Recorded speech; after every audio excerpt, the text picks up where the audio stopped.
Assalamualaikum warahmatullahi wabarakatuh. Puji syukur kehadirat Allah Subhanahu wa Ta'ala yang telah merahmati kita semua. Selanjutnya, salawat serta salam kita curah limpahkan kepada junjungan Nabi besar Nabi Muhammad Sallallahu Alaihi Wasallam. Yang terhormat kepada dosen pengampu mata kuliah konsep dasar bahasa Indonesia SD dan Lab, Bapak Arifin Ahmad SPD MPD, serta teman-teman yang saya banggakan.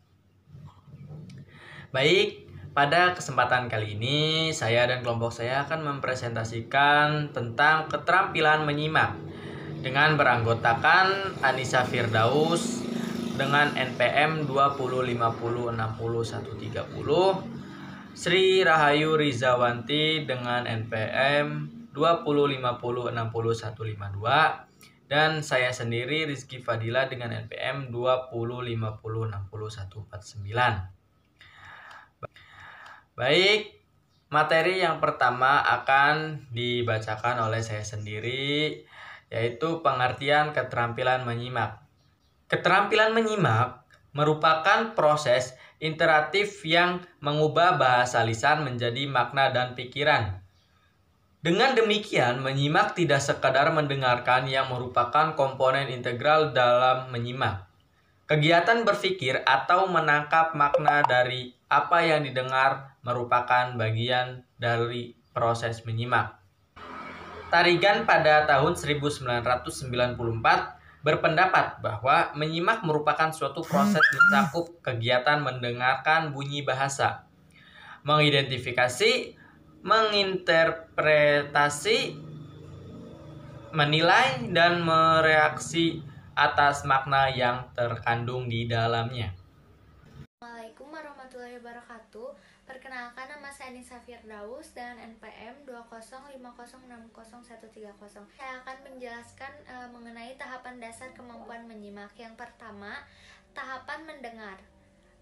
Tahap mendengarkan merupakan proses yang dilakukan pembicara dalam ujaran atau pembicaraan barulah pada tahap mendengarkan atau hearing. Kedua, tahap memahami. Setelah mendengarkan pembicaraan yang disampaikan, maka isi pembicaraan tadi perlu dipahami atau dimengerti, atau bisa disebut understanding. Tahap interpretasi. Penyimak yang baik akan menafsirkan atau mengaitkan bahan simakan dengan berbagai konteks yang disebut interpreting. Keempat, tahap evaluasi. Pada tahap ini, penyimak akan menerima gagasan pembicara dengan cara menanggapi isi atau bahan simakan. Ini merupakan tahap yang paling tinggi yang disebut juga tahap evaluasi. Jelaskan mengenai kemampuan menyimak tingkat lanjut. Yang pertama ada menyimak kritis. Menyimak kritis ialah kegiatan menyimak yang dilakukan dengan sungguh-sungguh untuk memberikan penilaian serta objektif menentukan keaslian, kebenaran, dan kelebihan serta kekurangan dari simak. Yang kedua ada menyimak kreatif. Menyimak kreatif ialah kegiatan menyimak yang bertujuan untuk mengembangkan daya imajinasi dan kreativitas pembelajaran. Kreativitas penyimak dapat dilakukan dengan cara menirukan lafal atau bunyi bahasa asing atau bahasa daerah. Dan menyimak eksploratif. Menyimak eksploratif yaitu kegiatan menyimak yang dilakukan dengan penuh perhatian untuk mendapatkan informasi baru. Pada akhir kegiatan, seorang penyimak akan menemukan gagasan baru, informasi baru, dan informasi tambahan dari bidang tertentu yang bersifat baru. Bismillahirrahmanirrahim. Izin memperkenalkan diri. Nama saya Sri Rahayu Rizawanti dengan NPM 2050600152. Di sini saya akan menjelaskan tentang metode-metode keterampilan menyimak. Baik, yang pertama ada metode simak ulang ucap atau metode integratif. Nah, pada metode ini, guru sebagai model pembelajaran membacakan atau memutar rekaman bunyi bahasa pendek dengan perlahan-lahan serta intonasi yang jelas dan tepat. Lalu, siswa menirukan ucapan guru. Nah, biasanya metode ini sering kita jumpai pada saat upacara kenaikan bendera merah putih pada hari Senin di sekolah pada saat bagian pembacaan Pancasila. Nah, lalu yang kedua ada metode simak terka. Nah, misalnya seorang guru memberikan sebuah ciri-ciri seperti berikut. Bentuknya bulat, kecil panjang, serta lurus. Bagian depan dibuat runcing dan dapat digunakan untuk menulis. Nah, ketika siswa dapat menyimak ciri-ciri tersebut, maka siswa tersebut dapat menjawab ciri-ciri dari benda apakah ini. Nah, oh, depannya dibuat runcing lalu bisa dibuat menulis. Berarti ciri-ciri tersebut adalah ciri-ciri yang terdapat pada pensil. Nah, seperti itu ya. Nah, yang ketiga ada metode simak tulis. Metode simak tulis dikenal dengan dikte atau imlak. Guru mempersiapkan bahan-bahan yang akan didiktekan kepada siswanya, lalu siswanya menulis apa yang diucapkan oleh guru. Nah, dikte ini sering kita jumpai dari sejak SD sampai SMA, di mana guru membacakan beberapa kalimat, lalu kita menuliskannya di alat tulis kita. Seperti itu. Lalu yang keempat ada metode bisik berantai. Nah, dalam metode bisik berantai ini, guru membisikkan kalimat kepada seorang siswa, lalu siswa tersebut membisikkan kalimat tersebut kepada siswa kedua, dan seterusnya sampai anak terakhir. Guru memeriksa apakah kalimat pesan tersebut sampai kepada siswa terakhir dengan benar atau salah. Nah, biasanya kita jumpai metode bisik berantai ini sebagai game yang ada di kelas pada saat kita ada di sekolah dasar, di mana seorang guru menyuruh beberapa anak, biasanya ada 5 anak yang disuruh ke depan kelas, lalu anak tersebut berjajar, lalu seorang guru memberikan kalimat kepada anak pertama, lalu si anak pertama tersebut membisikkan kembali kepada anak kedua, anak ketiga, dan seterusnya sampai anak terakhir, dan anak terakhir tersebut membacakan atau menyebutkan kalimat apa yang dibisikkan oleh guru kepada anak pertama. Nah, biasanya kalimat tersebut ada yang salah ataupun ada yang benar dari awal sampai akhir. Begitu. Lalu yang kelima ada metode menjawab pertanyaan.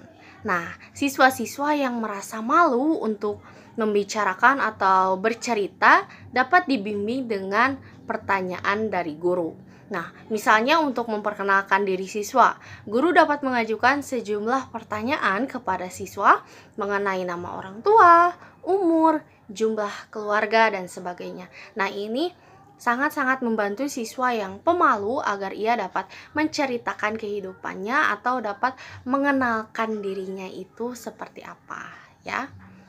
Lalu yang keenam ada metode identifikasi tema atau kalimat topik atau kata kunci. Nah, contohnya seperti ini. Guru memberikan satu kalimat sederhana. Misalnya, ayah pulang dari kantor. Nah, lalu siswa menentukan kata kunci dari kalimat tersebut. Nah, apabila siswa tersebut menyimak dengan baik kalimat ayah pulang dari kantor, maka ia dapat menemukan kata kuncinya. Kata kuncinya yaitu ayah pulang, karena dari kantor itu adalah sebuah keterangan. Oke, lalu yang ketujuh ada metode parafrase. Nah, parafrase berarti alih bentuk. Dalam pembelajaran bahasa, parafrase biasanya diwujudkan dalam bentuk pengalihan bentuk puisi ke prosa atau memprosakan sebuah puisi. Guru mempersiapkan puisi sederhana yang sekiranya sesuai dengan karakteristik kelas yang dibelajarkan. Nah, puisi tersebut dibacakan kepada siswa dan siswa menyimak dengan seksama. Pembacaan puisi tersebut hendaknya dengan jeda yang jelas dan intonasi yang tepat. Setelah selesai, siswa disuruh bercerita isi puisi dengan bahasanya sendiri dalam bentuk prosa. Nah, pada metode parafrase ini, guru biasanya memberikan sebuah puisi sederhana, mungkin hanya beberapa bait. Nah, lalu ketika puisi tersebut telah dibacakan oleh guru, guru akan menunjuk beberapa siswa untuk menceritakan kembali apa sih isi dari puisi yang telah dibacakan oleh guru tersebut. Begitu. Lalu yang terakhir, yang ke-8 ada metode merangkum. Nah, merangkum berarti menyingkat atau meringkas dari bahan yang telah disimak. Dengan kata lain, menyimpulkan bahan simakan secara singkat dengan kata-katanya sendiri. Siswa mencari intisari bahan yang disimaknya, lalu bahan yang disimak sebaiknya wacana yang pendek dan sederhana sesuai dengan tingkat kematangan anak. Nah, metode merangkum ini berbeda dengan metode dikte. simak tulis. Nah, ini berbeda karena ketika di metode dikte atau simak tulis, apa yang diucapkan oleh guru itu ditulis semuanya oleh siswa tersebut. Nah, sedangkan pada metode merangkum ini, guru memberikan sebuah wacana sederhana dan siswa hanya mengambil beberapa hal pentingnya atau intisari dari wacana tersebut.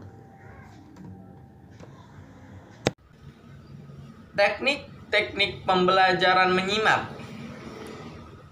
Cerita anak. Cerita berada pada posisi pertama dalam mendidik etika pada anak. Mereka cenderung menyukai dan menikmatinya, baik dari segi ide, imajinasi, maupun peristiwa-peristiwanya.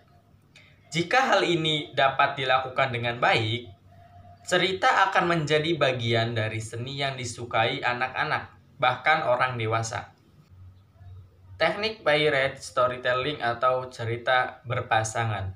Menurut Nur Fatirul tahun 2008, dikatakan bahwa teknik by rate storytelling atau cerita berpasangan ini dapat digunakan dalam pelajaran membaca, menulis, menyimak, dan berbicara, atau dapat juga dengan menggabungkan kegiatan keempat keterampilan membaca, yaitu membaca, menulis, menyimak, dan berbicara. Baik, mungkin sekian presentasi dari kelompok kami. Bila ada kata yang kurang berkenan, mohon dimaafkan. Bila ada kesalahan, kami minta maaf sebesar-besarnya. Terima kasih.